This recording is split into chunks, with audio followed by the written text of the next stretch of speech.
this phenomena, be it the UFO or the paranormal, isn't out there. It's right under our noses. It watches everything we do. It's involved in every war we have. They're in the skies watching. They were in the skies watching Scud missiles fly during the Gulf War. They were watching us during the Second World War. They're everywhere. They monitor everything. This reality as we see it is far from the reality that we thought it was.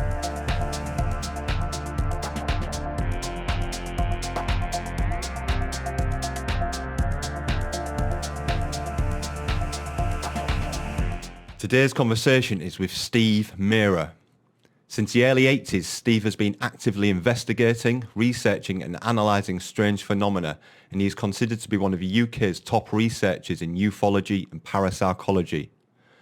As well as being an author and lecturer, Steve has been involved in many high-profile TV shows and movies, and he is the CEO of Phenomena magazine, a free e-zine with around 1.8 million subscribers worldwide. We go in depth on some big topics, including the link between UFOs and paranormal phenomena.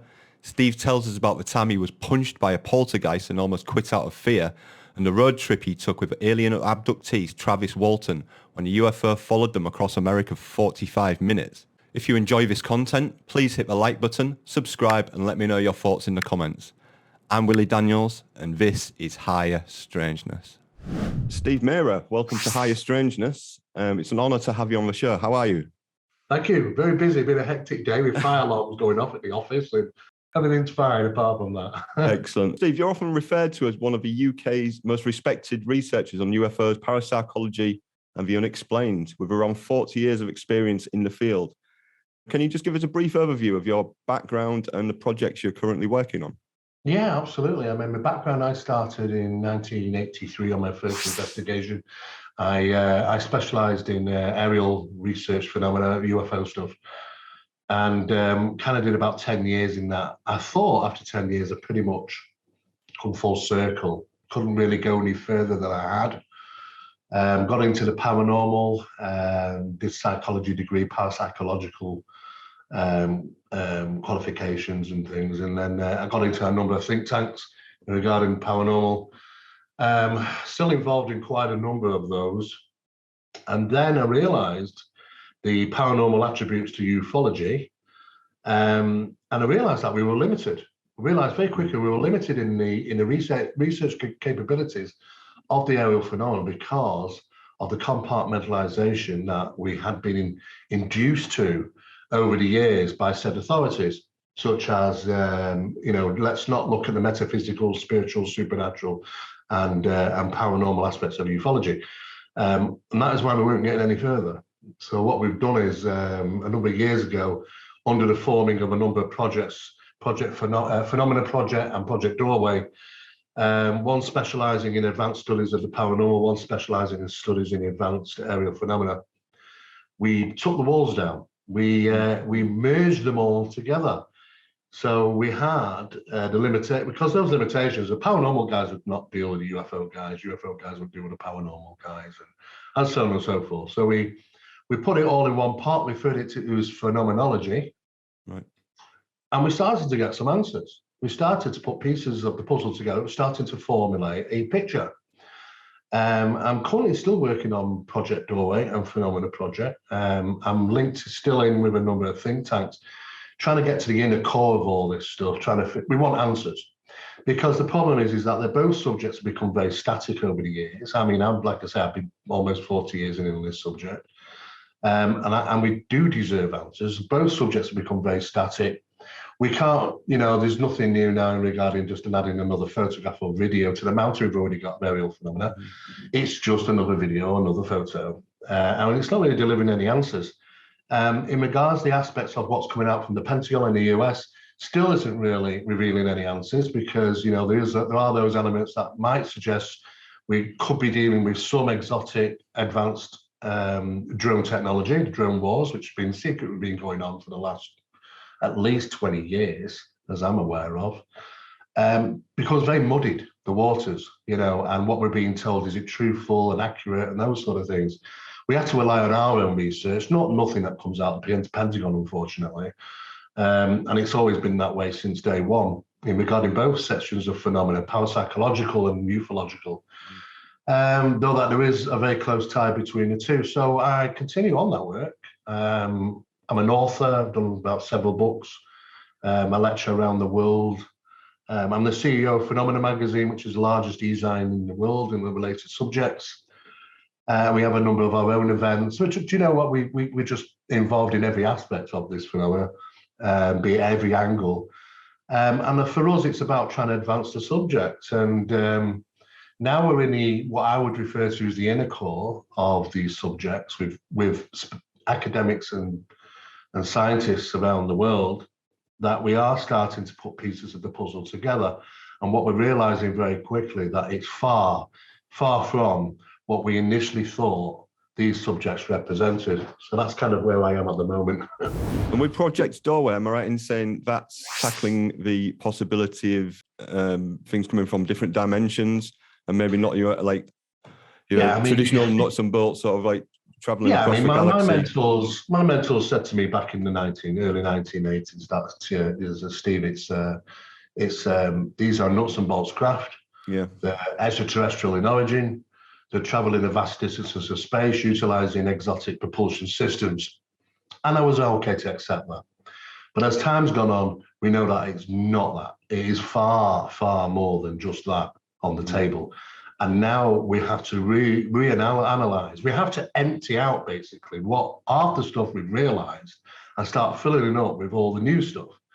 And what it's doing is it's taking us in a different direction. Project Doorway was to look closely at the analysis of UFO studies around the world.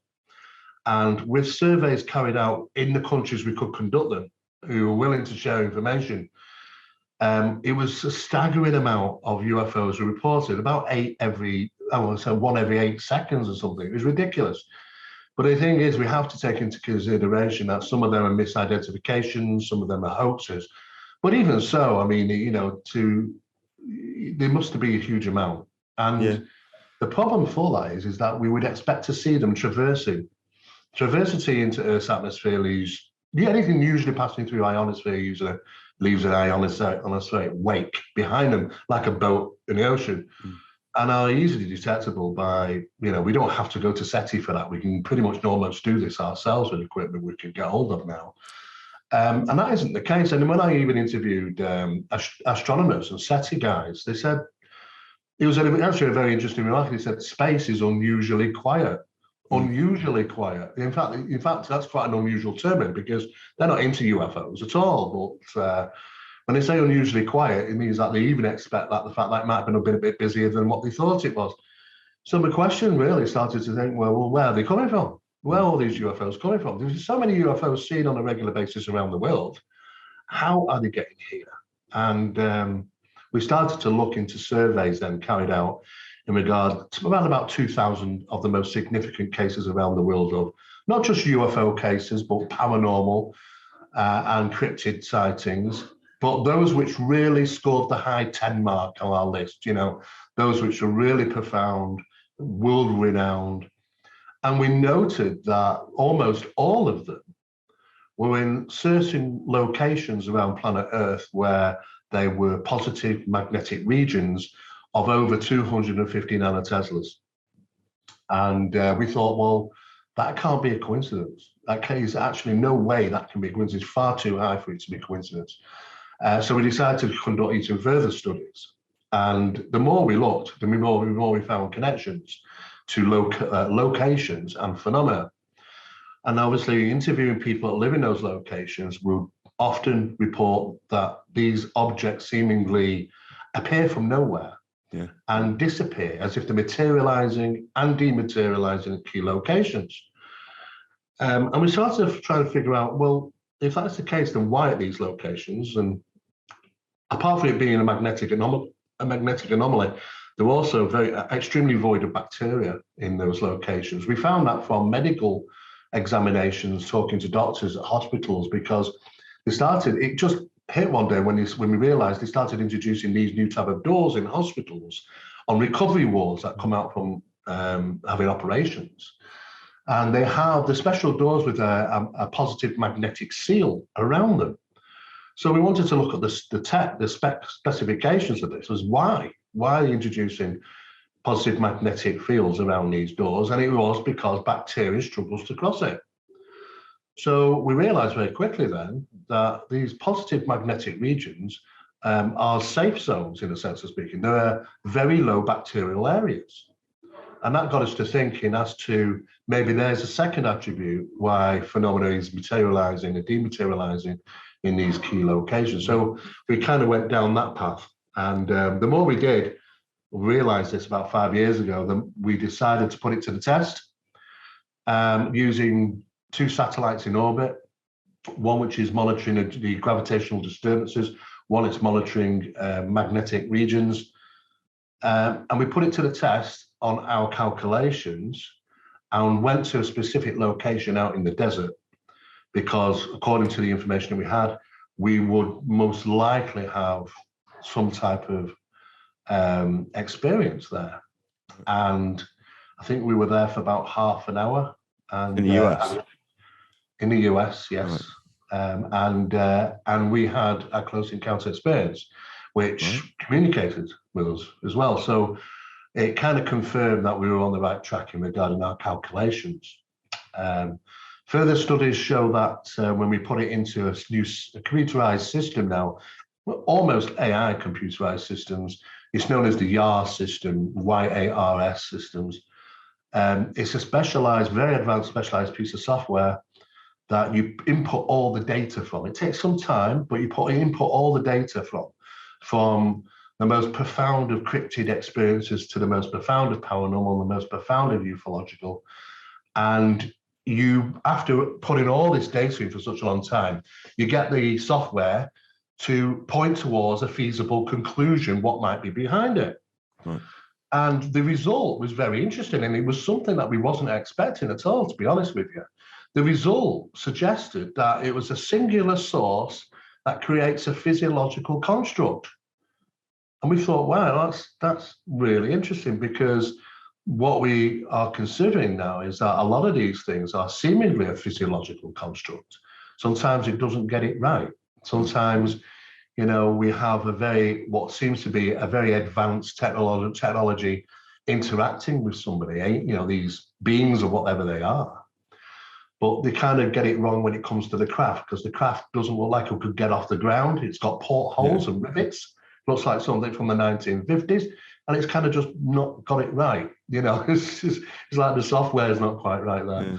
Yeah. And as time's gone on, we've cross-examined the paranormal with the ufological and found over 300 relations between the two, which shouldn't exist if we're dealing with a separate phenomena here. Right. So we're now looking at it as, even though the word's not good paranormal because it represents so much, that it would be under the heading of that. So now we're really questioning the fact is that, are we really dealing with an extraterrestrial source? And if it is, then they're not traversing in the sense of mind of traveling from one planet to the other, because everything we see is very Star Trek-y. Yeah. You know, they're all bipedal, they've all got different faces, and they've all got their own stories. It's a Star Trek episode. And it led me to believe, you know, when we started getting down the path of after Roswell, that it was not long before that kind of ruse came along and really hammered home the fact that, you know, the extraterrestrial hypothesis traveling the distances and the vastness of space. And we see it in every sci-fi show now. And I think, you know, that was kind of gears us in a way of belief. And we try and fit the subject to the belief now rather than the evidence. And the evidence doesn't point to it. And the more people I talk to in the inner circles will say that the UFO phenomena is a psi-related phenomena, it's a metaphysical phenomena, and it's a quantum mechanic phenomena. And we're far, far away from what we ever thought that this phenomena ever represented. I've been told this in inner circles by people that are really at the inner core of this subject, which have conducted a lot of significant research, some of them for the government, some of them from private researchers, and they're kind of formulating the similar answers. So for me, it's about simply trying to advance our knowledge and understanding of what this represents, this phenomenon. Not all phenomena, to be honest. Do you think it can be described as one phenomena, or does it have to be? Is it lots of different phenomena coming in? I mean, too hard to say. It's a tricky one because according to the R system would suggest, because of the significant similarities in cryptids. For instance, it looked at the section of paraacoustics. The paraacoustics in cryptid sightings means that the paranormal, or whatever is what's responsible for the manifestation of a cryptid, be it a Bigfoot or Dogman or whatever this thing is that it has the capabilities to manipulate audio or manipulate sound. It can increase it, amplify it. It produces infrasonics, so generating fair frequencies. And exactly the same thing appears in poltergeist type disturbances. There's exactly the same thing in regarding infrasonic generation and audio and alteration happens in acute UFO cases as well. The apport phenomena, the sudden manifestation of objects under the heading of paranormal, and the sudden manifestation of a UFO seen close to ground, the effects in the given area of the phenomena are one of the same. The same diathermic reactions are seen in the analysis of an reported item, and the plants which are affected by UFOs close to the ground, symbolizing that they're utilizing the same physics here. When you said diathermic reaction, what exactly does that mean? Well, basically, what happened was on the paranormal case, we had an apport take place. Yeah. And lucky for us, it was a mug, which was a set of 4. The owner had them since Christmas, and we asked if we could take the apported mug away for analysis. But did we have something to cross-examine with it? And she said, well, there was a set of 4. So we were lucky to get the non-apported mug and an apported mug, which are identical, from seemingly under manufacturing, the same packed together as a set of 4. So we should see similarities between the two, almost identical. The analysis on the apported mug, if we were to put it on a seesaw effect and apply the data of analysis on the findings would support the fact that the item, which is the apport, on the analysis isn't the item at all. The differences within it would be enough under analysis to support the fact that the item isn't the same thing. But for us and our limitation of knowledge and awareness, for us, it looks just the same. It's the same mug. It weighs the same. It feels the same. It looks the same. But the analysis says it's far from it. Now, what was also interesting is that the removal of the apportation caused a suppression in the phenomena.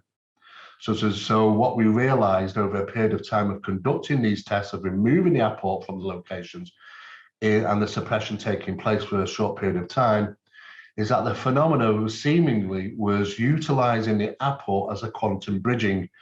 In other words, it knows where to target the phenomena in the location because it's left something there to target that location. And when we remove that target, such as the apport, which people said, don't get rid of that mug, don't bring that bloody mug back, they were saying, it's haunted, And at the end of the day, what happened was that there was a short suppression of the phenomena taking place, as if there was a disruption in regarding how it delivers the phenomena to the location, which was normally taking place on a regular basis every single night, until we took the apport away, and there was a 6-day suppression until phenomena crept back again. And we see this on a number of occasions by removing those apports. So just to get this clear, you're saying in this investigation there was a mug, but was in one place. It got removed from that place and appeared in another location. Yes. And when it did, it was molecularly, it was slightly different to the one that originally. It was massively different. Massively different. You wouldn't be able to identify them both to be the same item under analysis. Though if you pick it up, it looks like a mug, feels like a mug, weighs the same, 3.9 grams as the mug next to it. But when you put this under the microscope and the other one under the microscope, the analysis would say there's nothing about, there's nothing like. Imposter. Nothing like. So we were even questioning the answer. The answer is it the mug? has it gone through some alteration so significant that we can't identify its properties anymore? Or is it even the same mug that's come back? Is it a mimic? Is it something else that's left in that environment? Where is the original mug? Well, we get rid of that. We don't keep it. But phenomena sometimes follows the airports. So that's an interesting thing. And it seems to be as if there's this confusion and there's this sudden suppression, as if to say, well, what's going on? And what happens is the suppression takes place in that environment temporarily by removing the apportations. Now, the apportations, that has a stereotypical type of diathermic reaction taking place in there, which we've only seen in plant chemical traumatology tests, biological traumatology tests, which have been carried out on plants affected by the manifestation of a UFO close to ground. And we saw the same trait of diathermic reactions within the plants, as if the plants caught in the field of the apparition or the manifestation of this UFO was seemingly affected in the same manner as the apport was. Is that a similar thing to what we see with crop circles sometimes, where it's been like, or is that a different phenomenon? The crop circle, we are seeing it. I mean, what happened in the early days of crop circle research and for instance, the BLT research group, they were analysing the plants to a degree under the microscope, but not to the atomic level. And they certainly weren't looking for the diathermic alterations, though that they are. The plants in that area, whatever's taken, not only some of them, not all of them, because there's many that are accountable for, maybe just being host, but some were showing effects on plants that had been altered in a way that we couldn't understand. This is the same thing that's being found in the chemical traumatology of the plant analysis of UFOs manifesting close to the ground. It's the same diathermic reactions that we find in certain apported items. So what we're kind of getting at here is, if these are two significantly diverse phenomena, the paranormal and the UFO stuff, and it is simply UFOs traveling from some other planet, then why should they both be seemingly utilizing the same physics? The same physics that seemingly utilizes the manifestation of things to appear from another reality, which is very, very close to ours. So I came forward with these answers, suggesting that this phenomena, be it the UFO or the paranormal, isn't out there. It's right under our noses. It's always been right under our noses all this time. It's not a new phenomena. It predates historical documentation. It's just how we want to read it, how it was perceived to be by our ancestors. And it's the same thing. It's always had that involvement and trickery and deceit and all these different things throughout our lives. It doesn't get it right all the time. Sometimes it makes mistakes, but there's a mechanics. And this is what we're specializing in now. We're specializing in advanced paranormal mechanics and aerial phenomena mechanics. And we're looking into the little bits of information that might lead us to what type of mechanic is involved, what's it take to create that or do that.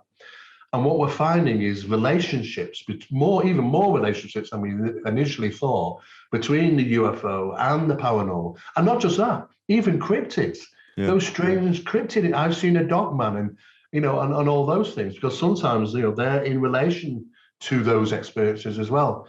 So it seems like they'll have a pot of things that can be utilized as a source material. But what's behind it is the bigger question. What is behind the phenomena, the source of have these capabilities to create something, in England and create something in Alaska, which have the identical properties? How do they know to act and do exactly the same thing in a given time? There's a mechanism, and something intelligent is designed for that. And this is what we're trying to get at. We're trying to pull it apart, and we have to also look back in time at some things to figure out what's going ahead. And try and get some answers, because, otherwise we're just going to be running around like headless chickens in the pen forever, trying to work out what's actually going on. Absolutely. Well, that's why the whole point of this podcast is hopefully we can, by speaking to experts like you, can get a better picture of what's going on.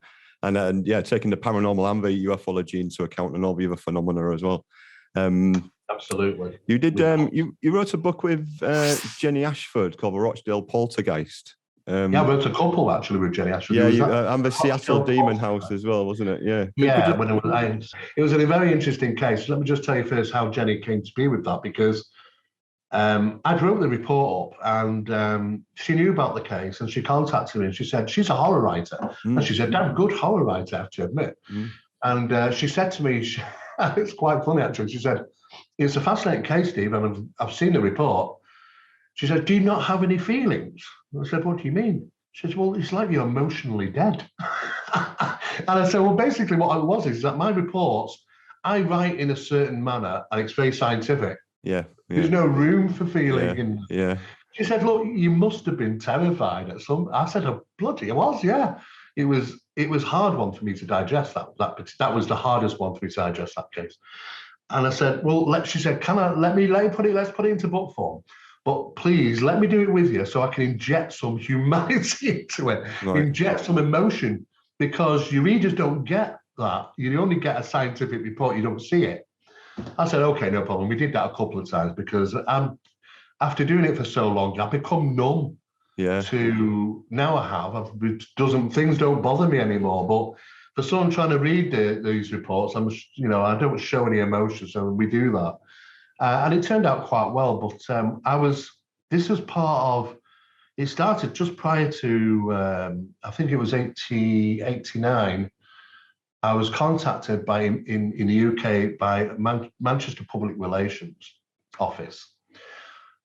And they asked me, would I consider conducting a corporate, highly confidential investigation in regarding disturbances which are in a building which has reached problematics in regarding finance and management. So I said, "Okay, all right." And I said, "No, okay, I'll do it." And it turned out to be a building for the Ministry of Defence, which were having disturbances, and people wouldn't work in that area. People wouldn't work late. And there was an impact into the business. And of course, they called me in, and we did a very thorough investigation. From that, my name ended up on a system, which was distributed somehow by the public relations officers to businesses. And under this policy that we have, the CAP document, which is a confidentiality policy document, it lasts for 10 years, we got these different companies and businesses reaching out, even city councils and tenants associations, landlords, private landlords contacting us to ask us to help. One of them was Rochdale City Council, and they asked us to conduct an investigation at a building which was a bungalow, and the family were having seemingly poltergeist type disturbances. They'd already conducted their own investigation and couldn't come up with an answer. And I was involved in that case. I met the family, interviewed them, and they were uncannily reporting water phenomena manifestation. And at that time, back in 96, I hadn't heard of many water manifestation phenomena, poltergeist type stuff. And through the analysis and through the investigation, it was actually happening.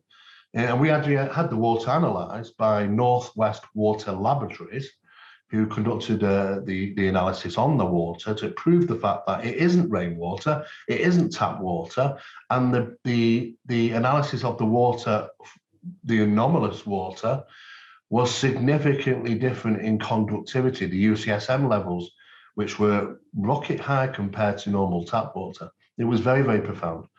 The incidents took place for about 10 months. We couldn't resolve the problem for the family. There were obviously stereotypical poltergeist actions taking place as well, on top of this water phenomena. And there was a time when we were witnessing the phenomena as it was happening. On some occasions, the ceilings would become a shimmer of water, and drops, very large drops of water, would fall from the ceiling as if it's raining. It simply was raining indoors. And to see the family were known as the Gardner family, and to see Mr. Gardner sat in the corner of the kitchen on a stool with his umbrella up was a sight to see. And I remember, and I've always said, I never forget this. I always say the same thing. I never forget looking down at my cup, because he was going to make me a cup of tea, and it had the milk in it already. And the drops were so large, they were coming down and hitting my mug, and the milk was jumping out. They were that big, wow. You know. So it was, and I remember looking up and seeing the shimmer of water. But there's definitely nothing above, obviously. Like there's nothing above. It's a bungalow. There's no water header tank in the loft. I went up there. It was bone dry. It was dry. It was dusty. Other investigators went up, and they literally had the hand above the ceiling. And as you look underneath, you can see it, this water, but above it, there's nothing. Right. It was just incredible. Some of this water acted intelligently and arced around light fittings, purposely avoiding light fittings as it moved around the ceiling. Oh. No sooner as it appeared, it sometimes disappeared, just seemingly, it looked like it kind of just went into the ceiling and just disappeared. But the leaving the rooms completely devastated, because the family, it was very funny when I first met the family, everything was covered up. There was plastic all over the settee, on the carpets, everything was covered in plastic. And it smelled of dampness in the house, obviously, and because of this phenomenon that was going on. And to the point where we just simply could not resolve the issue. They were definitely having phenomena take place. So we sat down with Rochdale City Council, and though that Mrs. Gardner and Mr. Gardner were so upset, they'd lived in the property for 14 years. Only over the last 10 months we started having these incidents, and they didn't want to move. In fact, they were happy there. And Mrs. Gardner was quite upset having to leave the home, but she was set with a decision because we couldn't resolve the issue. And the church had been involved. The church came down upon the house, should we say, and the local vicar, who we interviewed, which was quite surprising because we went to the church and interviewed him. He said, "Oh yes, the Gardner family, that poltergeist," he said. And we didn't even say anything, you know. He said, "That poltergeist." I said, "Oh, you know there's a poltergeist?" And he told us how a very large picture frame above the fire flew off the wall and hit him on the leg, bruising his leg. He was very adamant that they were having poltergeist type disturbances. So we got a confirmation from the local church who visited the place. We had to relocate them. We had to sit down and Rochdale City Council and say, "Look, we're going to have to try and relocate them." And we did. What was interesting is that the phenomena followed them for about 2 months. It followed them for 2 months and then suddenly stopped for no apparent reason. And the house was the original house where they were staying. Was part of our protocol is to leave the house fallow. That means when we say fallow, we mean void of UV light, void of any electricity. That's coming in on the 3-phase right into the building. We cut it there, no electricity in the house. And we leave that for 12 months, completely void, in hope of anything vacating or subsiding. After 12 months, there's a pre-assessment done, and then it's open to rent again. A family moves in, and then we do a pre-assessment with that family to see if everything's okay, and seemingly everything was. Unbeknown, there were 2 months, the phenomena followed the Gardner family to their new home, and then suddenly stopped, and then it just never returned. So it was, I have to say, it was a profound case, and it was a case where not only did we have apportation and the stereotypical type disturbances of poltergeist, but I was also thumped in the back. And which was, to admit, was a very, very unpleasant thing, to the point where I actually considered coming out of the subject, to be honest with you, because it shocked me. I wasn't prepared for that. And I have no qualms by saying that when I got thumped in the back, I ran like hell. So what happened when you got? Can you tell me exactly what happened? I'm sat in the back bedroom, and we're trying to get a feel of the property, the sound, because we're not used to this house. We don't know what sounds it naturally makes at night. Yeah. And I was in the back bedroom, sat at the end of a double bed with 2 other investigators, and they were both female investigators, Val and Carol. and they were both sat either side of me. And we're sat in the dark, and we're just listening to the house because there were unusual sounds taking place. We couldn't pinpoint where they were happening. And then out of the darkness from behind us, we heard this rasping voice. It was like a rasping breath, a couple of them. And it was quite loud. And it was directly behind us on the bed. And I immediately realized I'd heard this. And I looked to my left and I could see Val looking at me. And I looked to my right, I could see Carol looking at me.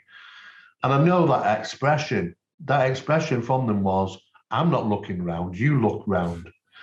Well, me being the man of the house there, I thought, okay, all right, I'll look round. I'll find out what this sound is. And just as I was turning and almost got my chin over my shoulder, the next thing I remember, I'm on the dressing table 4 feet ahead of me.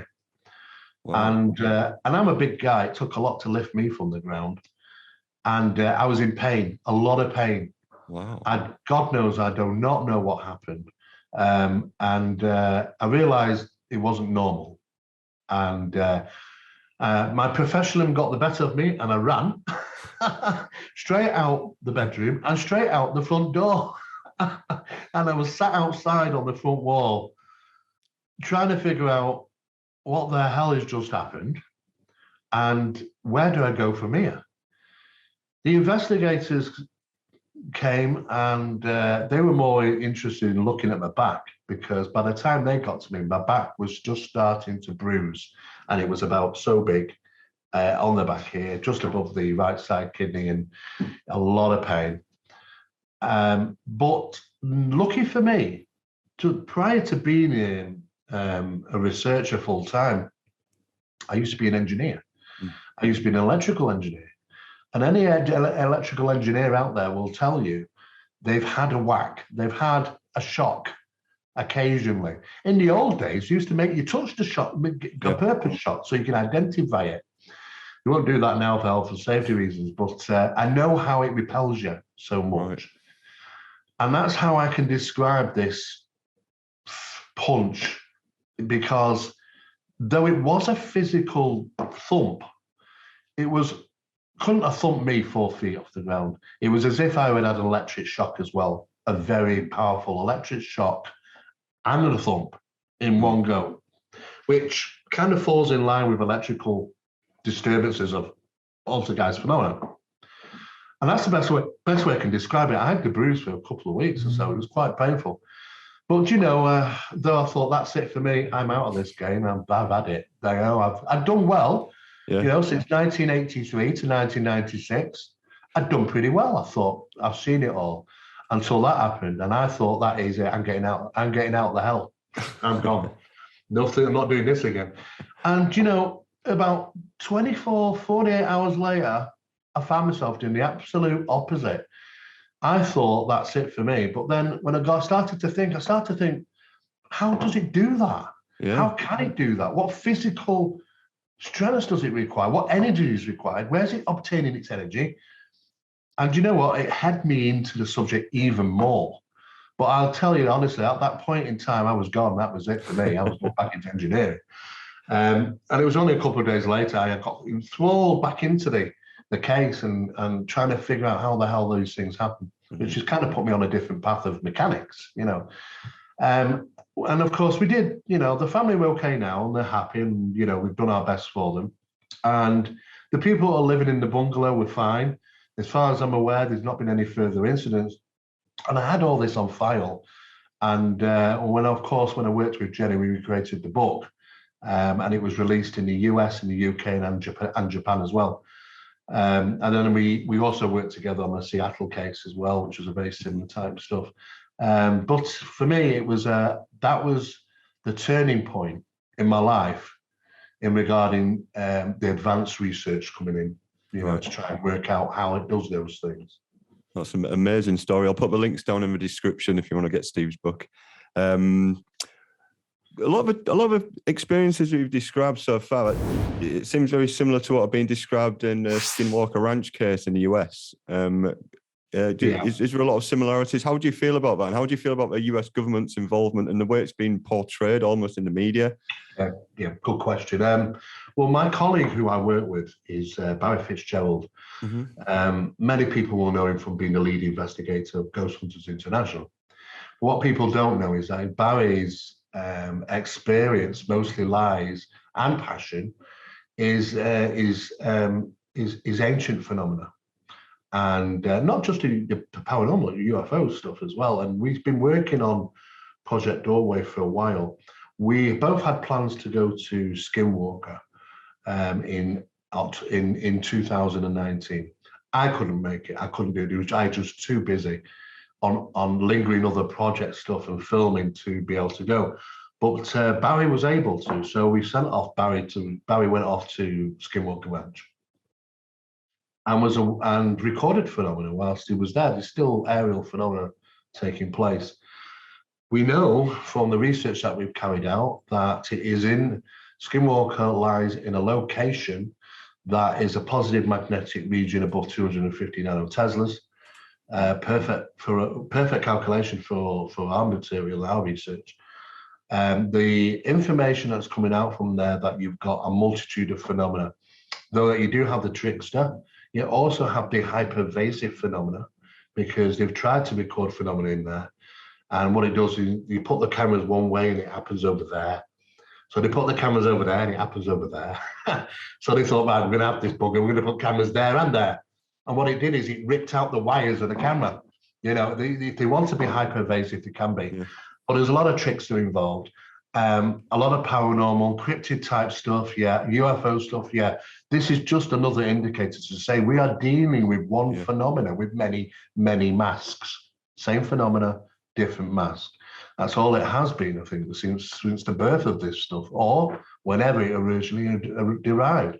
The location is renowned throughout history. I mean, forget the ranch. You can go back even beyond that, you know, to Native American days. And the location was just as rife then, has been for many, many years. But it's very much tied to the location, the ground itself as well. And we're finding more connections with geological locations, which are somehow tied into these locations where activity is witnessed.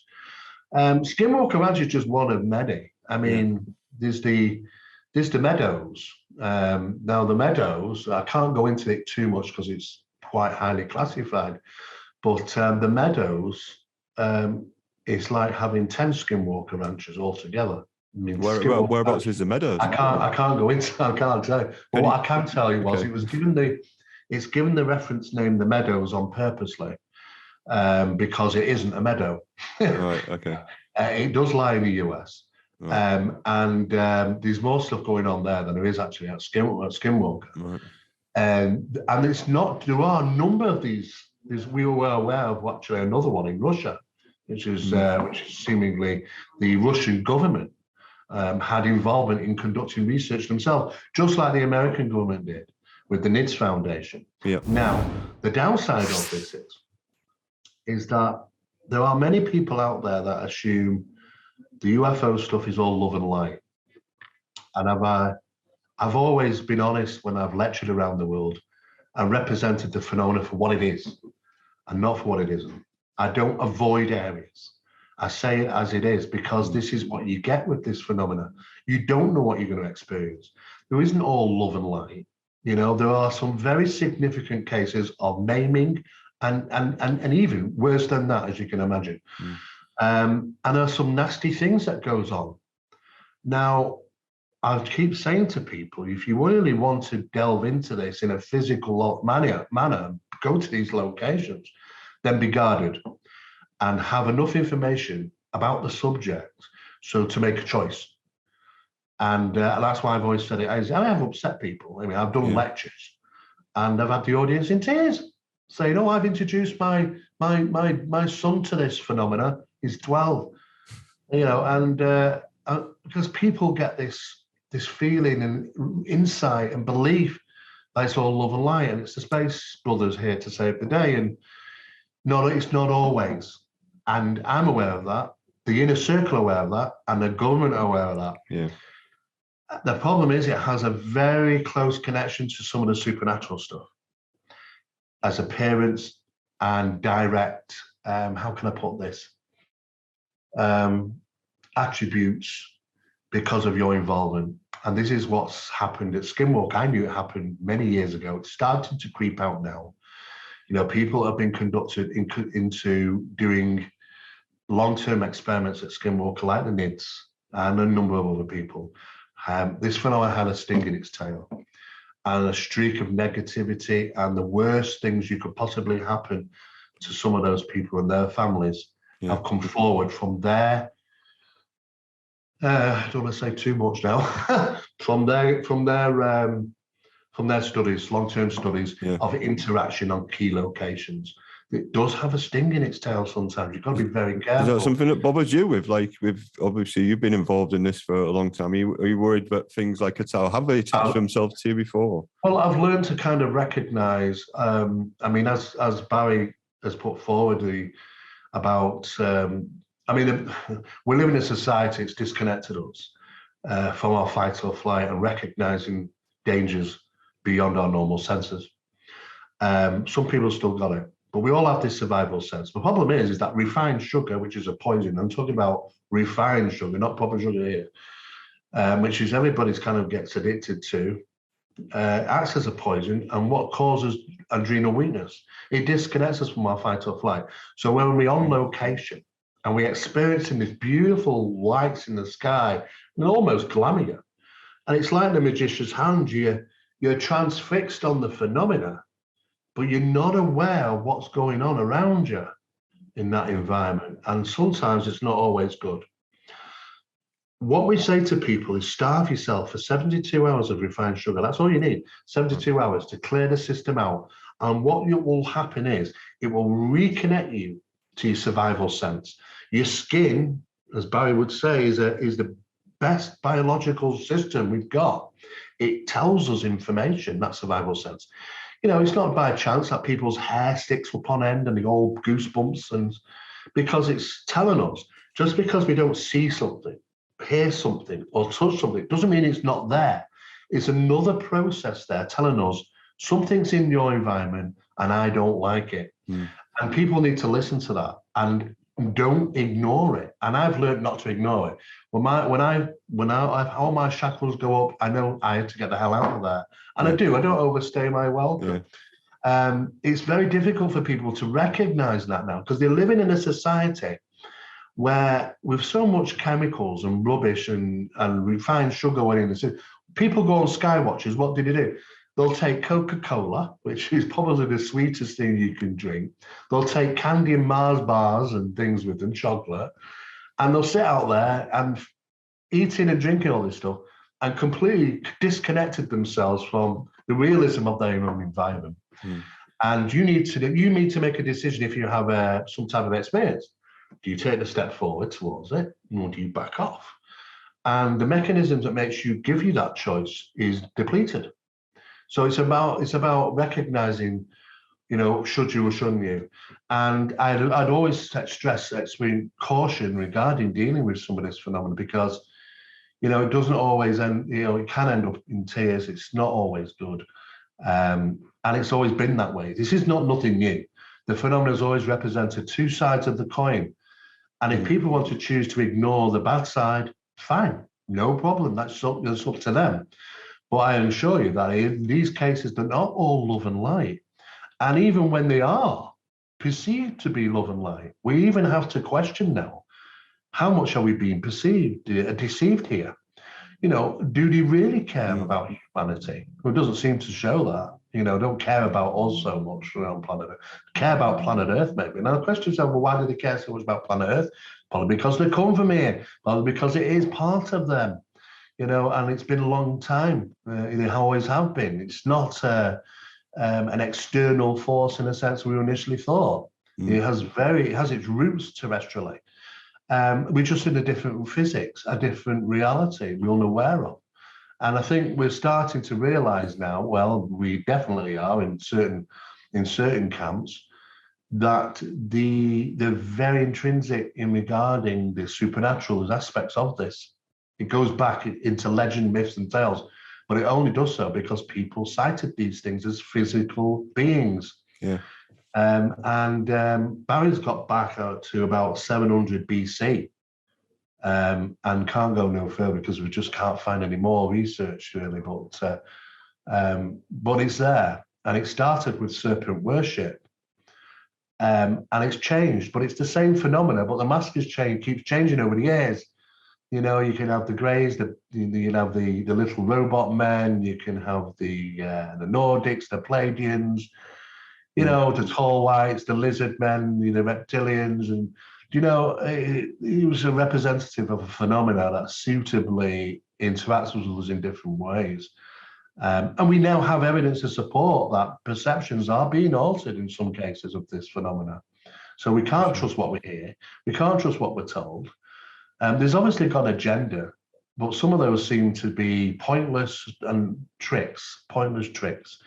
You know, I mean, when we really do put it to the test with cryptids will chase and chase and chase you. It's all about the fear. Generation of fear factor. Exactly the same thing as poltergeists do. It's all about the fear. But what happens when they reach you? That's the cases you don't often hear about. The give and chase, it's a dogman, it's a werewolf, whatever. What happens when it reaches you? It doesn't know what to do. Yeah. You sit there shivering, screaming, freeze mode, because it's your natural body. A natural protection mode is if I don't move, like animals, if I don't move, he might not see me. Well, no, it will do. But we go back to that instinct trait to not move, frozen to death on the floor, screaming. This thing stood over you, snarling, looks like it's going to eat you. Yeah. I don't know what to do. It's kind of it's just a bully. It's a bully, and then it runs off. Right. It's the same thing about rattling doors. I'm going to get you. I'm going to get in. It's just somebody comes and opens that door, which they did do in a number of cases, come face to face with the phenomenon. Neither knew what to do, and it just backs off and runs away. It's all intrinsically about, you know, the trickster, the fear factor. Yeah. What it's got again, I do not know, but it's no different than the poltergeist stuff, you know. But we're finding out all so many new things now. Well, the good thing is we've got new areas where we can research, and that's what we need to do. Another thing the US government was involved was remote viewing with like the Hal Puthoff, I think, wasn't it, and Russell Tagg back in the day. I haven't heard about that really a lot recently. It seems to have like gone off like the agenda. I don't know whatever came of. It still goes on. You just don't hear about it. So apparently, at one stage, it was like the psychic Cold War, I think. It's come away, far away now from the Stanford Research Institute now, because it's got more of a military application. Yeah. These were civilian applications, Stanford Research Institute, where the military would come in occasionally and offer and get assistance and do some tests and stuff. But now it's swapped. It's swapped from the civilian to the military. So it's more the military side of things, and this is why you don't hear about these things. But yes, it's still advanced PSI stuff. Experiments. It is a thing, though. Oh, absolutely, yeah. I mean, if you go back to the days of Ingo Swann, for an example. Yeah. I mean, he was asked to remote view. Not only did he remote view, you know, the moon and another number of things, but he was taken purposely to locations to remote view UFO activity. And to explain what he was experiencing. And there was one very interesting case where he was taken to where he believes might have been Ecuador or somewhere like that, secretively on an aircraft, to a place where objects were apparently, seemingly, regularly going to these lakes and taking water, very large triangular objects. Yeah. And he was asked about this to kind of connect remote view on location when this thing turned up. He could see this thing in the distance, and he was absolutely shocked because he didn't know anything like this existed. He did believe he could reconnect with this thing, and he did. And he said that he was very surprised that there was nobody on board. He said there's nobody on board. It's quite well documented in his book, actually, like he wrote, his biography. And at that point, he panicked. He said, oh my God, it knows I'm watching it. Whatever this intelligence was, it was seemingly aware of him remote viewing it, and was remote viewing him. Right, yeah. at that point, something happened. He didn't know. He came out of it, and the guards and everybody who was with him just said, run for hell, run for it, run for it. They were really worried at the fact that this thing had realized what was happening. And I don't know what was happening. I don't know if they were being fired upon or what, but there was all sorts kicking off around them, and he just kept running and running. He had a bad injury from a fall, and he managed to get to safety, and they had to just hustle away and hide. And after that, the guys basically were talking to him, and he said, "What the hell? Actually, are you absolutely mad involving me in this, that, and the other?" And he was told to keep secret about it, and which he did. But over the years, he started letting things slip. And then when he got his book out, he put more details into his book. But he'd been involved. It's as if they wanted him to know, is there a way of actually communicating with some of these craft? Aren't just crafts. Some of them are occupied, and some of them aren't occupied. Some of them might be artificial intelligence or something, or some type of consciousness to them. And they were trying to figure out, can he connect with it? And he could, but he didn't want to when he realized they can connect with him. And the same thing applies to, certain people that may look human, but in his eyes, they were far from human. Yeah. Imposters, you could say. I don't know if they were putting him to the test. It was really interesting about the information he got, and when he did the planets, he did the moon. He said that he was really surprised that there were things up there that don't wear clothes. It's just crazy thing to say, but he said, but again, they were aware of him remote viewing them, and he had to cut it short. But he was saying he could see bases on the moon, wasn't he? Bases, yeah. And he said that there's occupation there, something, but they're not wearing clothes, and I thought that was really unusual. And then he went on to do Jupiter. Yeah, and he was correct. I think he made 12 statements about Jupiter. I think he's got all 10 right so far. I think there's still a couple left, including the non-optical rings that we wouldn't have seen at the time. So it's really interesting that the details that he got so factually right. And he asked a question, how much was he right on the other stuff? So I've seen some very good demonstrations of remote viewing, and yes, it can be done. And I'm surely something like that for PSYOPs, because we're not the only country involved in that side of the thing. Would surely be taking place. They'd be daft not to be honest with you. I just think it's gone secret, it's gone underground. It went black, just like most of the other programs did. After they realized how advantageous this was from Stanford Research Institute, they started their own and it went black again. This is much more secret than Grill Flame and Sunstreak and those type of operations. I believe it's still happening. What are your take on the moon anomalies and like Ingo Swann claimed were job bases on there? What are your thoughts about it? There's certainly a lot of anomalous stuff that goes on the moon, isn't there? Oh yeah, there's a lot. I was looking. Sorry, without having to talk for another 8 hours. No, it's okay. I was looking. Quite an open-ended question, that, isn't it? I was lucky enough to actually meet and talk with Dr. Carl Wolf. Right. In the US some years back when he was part of the disclosure movement.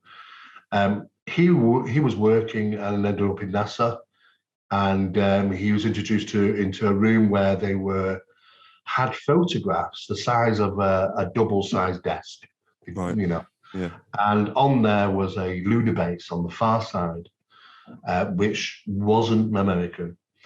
And they were scrutinizing it with looking through my eyeglasses at details and stuff.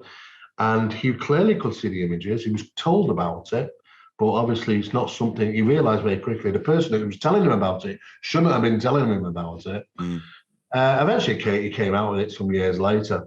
And it's a shame, really, because I think after 3 years after disclosing it, himself had a tragic accident he was a motorbike rider in a tragic accident with a tractor and unfortunately died.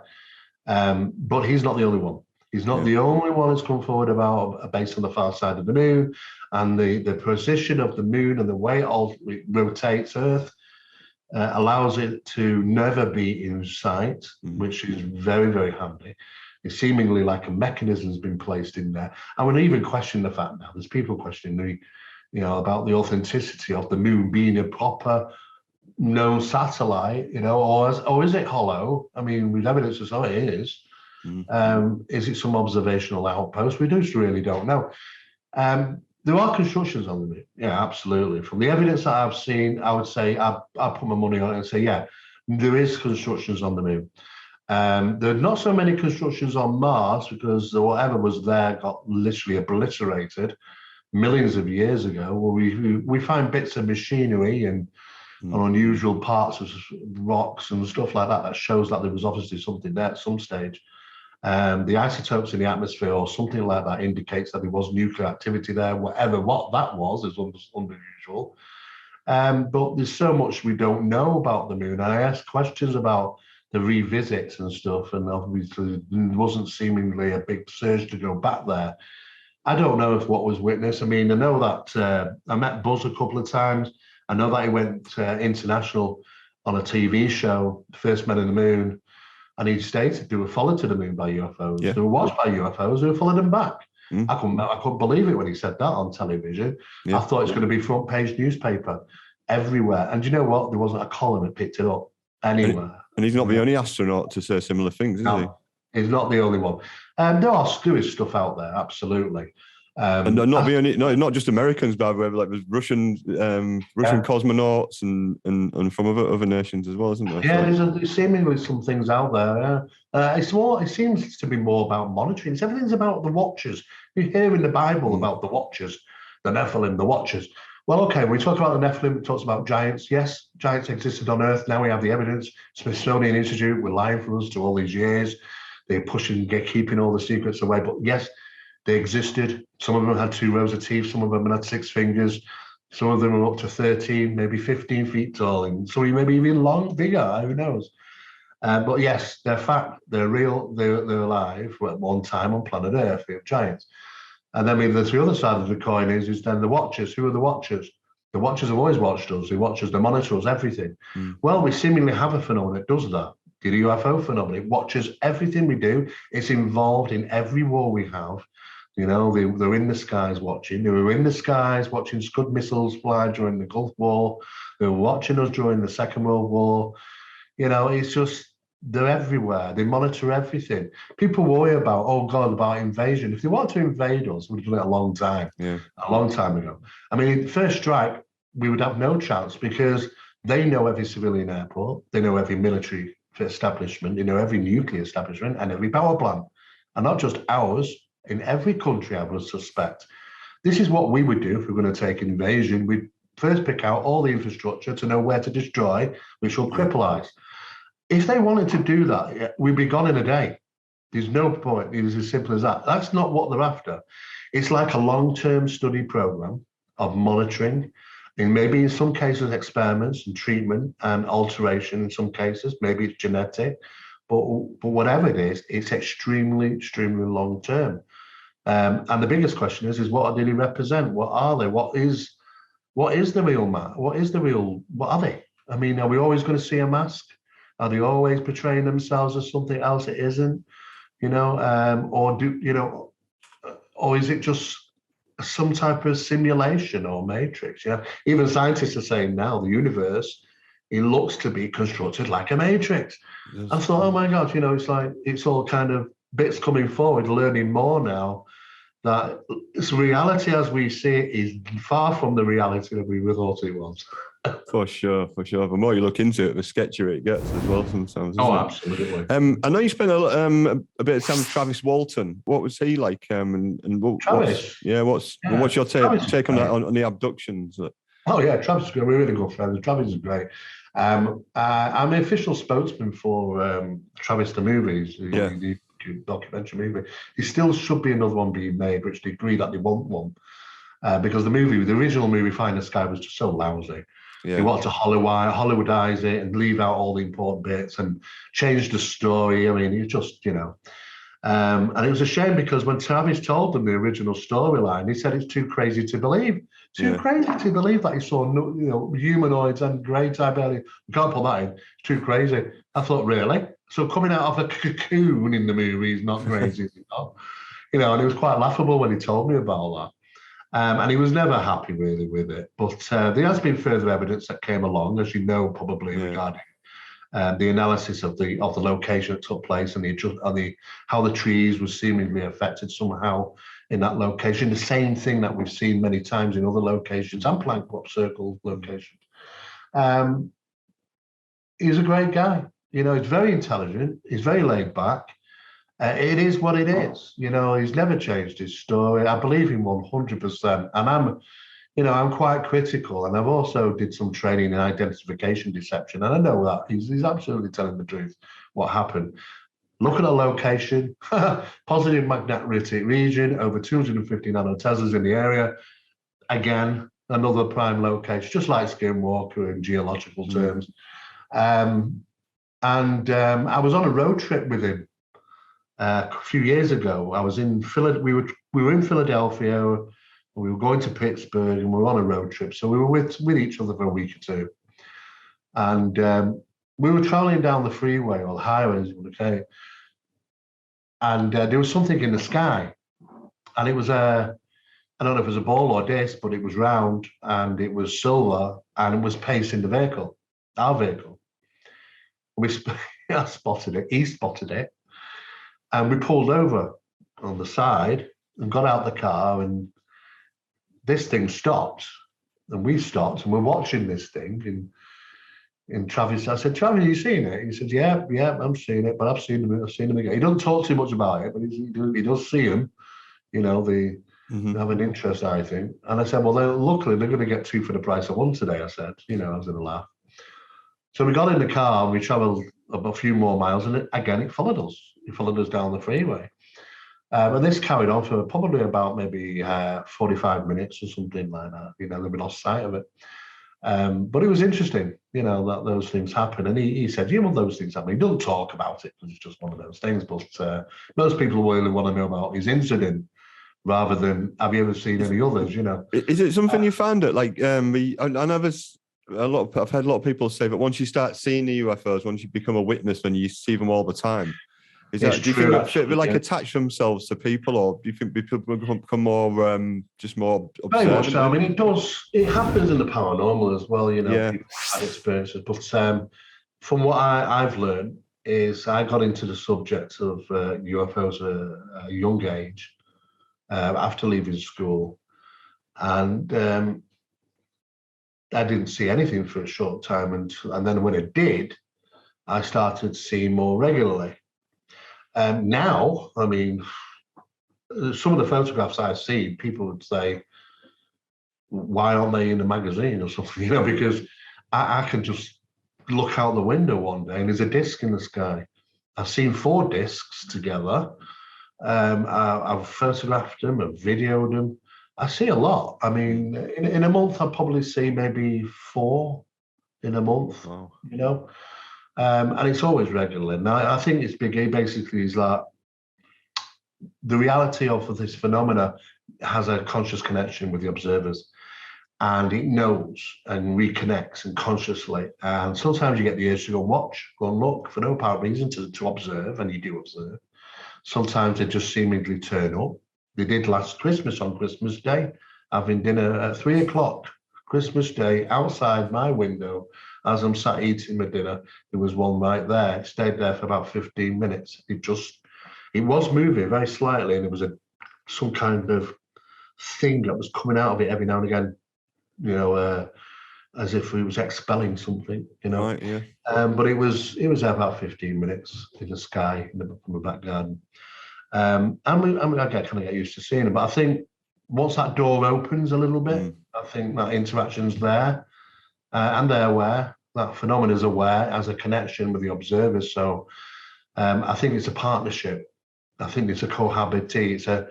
It's like a partnership between the you self and the phenomena. I think that continues. It can continue for a long time. Move on to Stephen Greer and C SETI or CE5. Well, what are your thoughts on that? And if anybody doesn't know, Stephen Greer, he's got a system. I think he's got an app you can even download, and you can go with a group of friends, and he believes you can contact with or get Absolutely. UFOs through meditation. Yeah. And can you just tell me your thoughts on that? And Absolutely, yeah, it's possible. Yeah. Absolutely guarantee that it's possible. It didn't start in the UFO circles; it started in the paranormal circles many years ago. Well, I was going to say, like, there's seems to be a lot of crossover between that sort of thing, just general meditation, prayer groups, seances. It seems very similar, doesn't it? Yeah, I mean, in ancient times we would talk about tulpas and stuff, about bringing something from thought into the realistic world, physiological world. These are referred to as tulpas, having intelligence of their own through thought manifestations, and then it got into the paranormal, the seance realms, such as the manifestation of physical phenomena through conjuring, the belief of wanting something to appear in groups. Having 5 mediums around the seance table is no different than having 5 people from the CSETI group going out meditating in a location. They meditate in the practice to a strong belief of phenomena to appear itself in the sky, UFO. And on some occasions, it does. No different than the circles of seances that take place, the manifestation phenomena. It's exactly the same. I was involved in some of the advanced studies of the skull experiment when it became phenomena projects, and we had the same phenomena take place.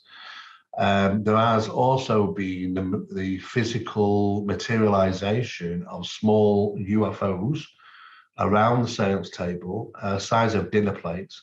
These things are and look to be craft, flying with lights on, physical in nature, even like the ball of lights that appear. They have a mass to them. You can grab one into your hand and cover it, and you can see the light through it, and you feel mass. It's quite incredible how physical conjuring can take place. I believe what's taking place there is the conjuring phenomenon. It's a capabilities through the belief process that we are directly, and it is the source. They are dealing with the source. That if it's a manifestation, it's the real thing. It's not a manifestation in pretense of it. It is the phenomenon itself. It's a cohabiting again and willing something to come into reality, by power of belief, can be advantageous for them sometimes. Sometimes it doesn't work. You won't hear about them. You only hear about the ones that do. But my question is, long term, does it have a sting in its tail? Be careful, because there are people saying, "Oh, I witnessed this whilst I was sat around the campfire, an apparition of an entity," and this. I'd like to go back 3 years, 4 years, 5 years later, interview them and say, "What type of life have you had since then?" You've got to be careful, because it's like poking the lion. You just don't know how it's going to react sometimes.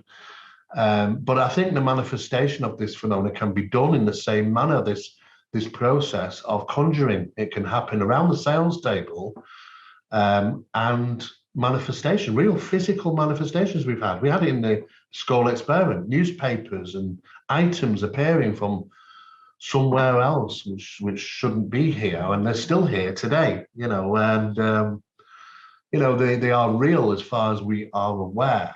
So the possibility of conjuring, not only is it within the parapsychological circles, but could be in the UFO realms as well, especially with the CC5 stuff, where these things are being seen because they're manifesting through the purpose of conjuring and for them to appear. Well, when you hear Stephen Gray talk about it, like you were saying before, but it's good and bad elements to it, but he seems to focus a lot on the good elements, doesn't he? He does, yeah. I mean, any researcher out there, I'd say to any ufological people, I'd say, look at the Barroso case that took place in Brazil. This guy, he died, Look at the Crab Island incidents, where they came in encounter of these objects and the owner was killed them. Look at the Colares UFO incident from 77, 78. They lied about stuff like that, saying that, people weren't really affected. Yes, they were. There was over 1,000 people were affected, and almost, there were people that died. It was very painful, very shocking experiences that they had from UFOs.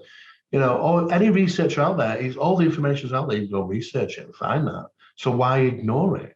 Why turn around and totally bury it?